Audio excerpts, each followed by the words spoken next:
I've seen a decent amount recently of people hating on Muzan. I can see the idea behind it because, to be perfectly honest, I don't think he's as interesting as Kokushibo. I'm not gonna say Muzan's a bad villain, but I think Kokushibo is definitely more interesting.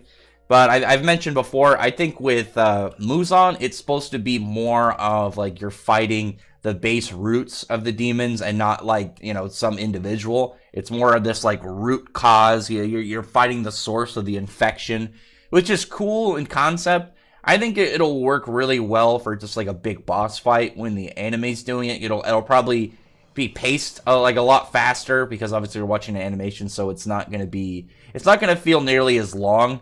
I think part of the issue is the length, is there's not a lot of character investment in Muzan as who he is, which just makes it a long boss battle. It's completely different if you care about the character they're up against versus like right now, where no offense to Muzan as a character, but he himself is not that he's not that in depth of a being. Like I said, it's more about the the kind of theme. It's more about the idea. It's more about the depiction of what they're fighting against.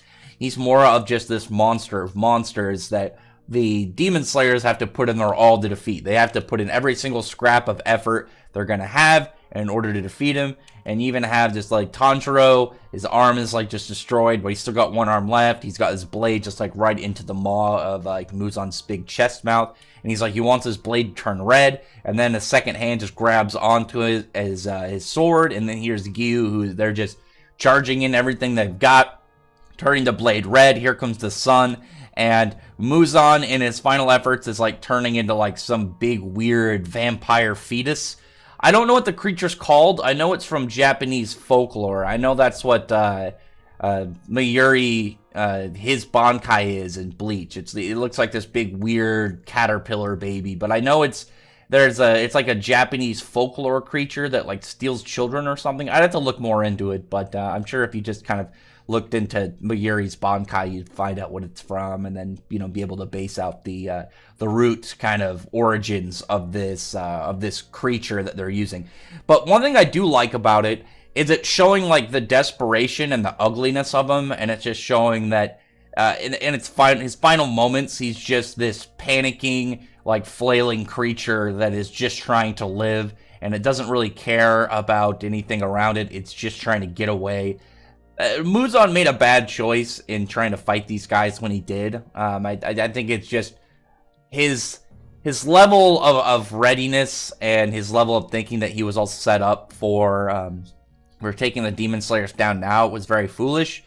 I mean, especially like with the level that he lost and he was just down to himself, he should have pulled back and he should have really set up plans for later. Because this isn't like, in a lot of ways, like when you have like the final villain, they're usually really overpowered. Like Muzan is strong, but he's mostly just lots of limbs moving very fast. He's got high regeneration. He doesn't have any like crazy broken abilities that make it impossible for him to win or to lose. Granted, they did have him weakened by Tamayo, which is really, I still think she's the MVP. I don't care what anyone says about like Tanjiro or whatever. I think Tamayo is the MVP of this fight. But when it comes down to it, he really, I think, overestimated himself. He wasn't really as ready to face this many people on at once, and all the level of preparations they had. And it's really screwing him over. And he might not be dead. Maybe this isn't actually the end of him. Like, you have, like, Sanemi come out. You have Himejima come out. They're, like, throwing all their blades all around. People go ramming cars into Muzan, trying to keep him in place. And they're just trying to do everything they can in order to keep him. He's even trying to, like, dig underground and escape. But that's not going to happen. Just everyone's just laying in technique after technique after technique and really just trying to prevent him from going anywhere. And that's when Muzan starts to crumble. I'm hoping that's not the end, because there are two factors in this that would have me very questioned if they don't go anywhere. One is Tanjiro had to unlock that final sun stance, so it'll be really weird if he doesn't end up having that in this fight. But also Nezuko was running on her way, so it's going to be really weird if she's set up to come join in this, but she's not involved in the fight at all. I don't know. It'll be a very strange decision, at least for, from my take. But who knows? We'll see. Like they've been really fast to read chapters, and most of my comments, I think, was just on the idea of the fight, not the fight itself. Just because I think people are overlooking what Muzan, what they were hoping for, and really what the point of Muzan is he's just supposed to be this manifestation of the demon plague, essentially. But other than that, comment below. Tell me what your thoughts are about this chapter are. Thumbs up the video, but from the like button, subscribe button, and check out my other videos. But other than that, I appreciate everyone who's already subscribed, and I thank you all for listening. Bye.